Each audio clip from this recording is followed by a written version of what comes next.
What's up, guys?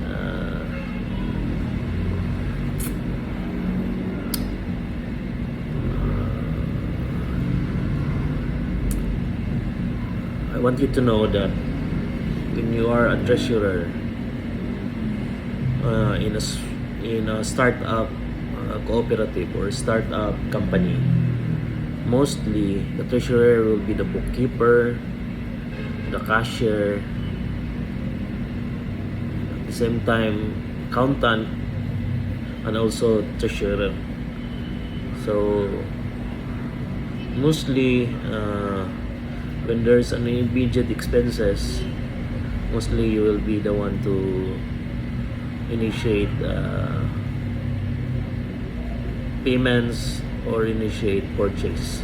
So that's the problem when you are small. So there are no segregation of duties, and so mostly it will cause panic, or it will cause doubts from your peers, or from the cooperative, or from the company, or mostly the associations.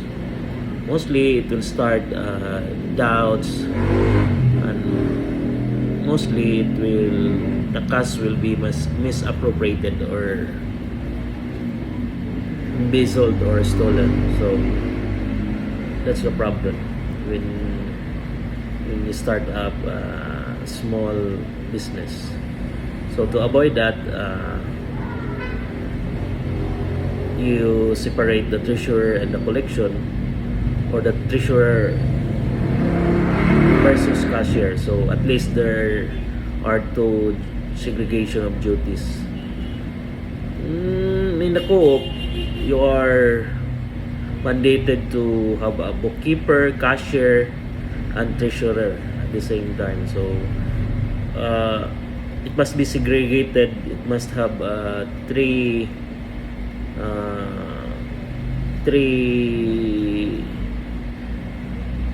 mandatory employed or part of the cooperative. That is at least 3 persons who will do the 3 jobs: the cashiering, the bookkeeping, and the treasurer. So that's the point. And mostly the startup cooperative or startup corporation or startup association, it will happen sometimes. So good luck if the treasurer is honest and who knows how to properly bookkeep or properly accounted the cash. So that's, guys, hopefully you learn something about segregation of duties, being a treasurer, cashier, and bookkeeper at the same time. So that's all. Thank you. If you have problems, if you want something to ask regarding cooperatives or startup corporation or small medium enterprise, I'm Erwin, a practicing accountant, and that's it. Thank you very much.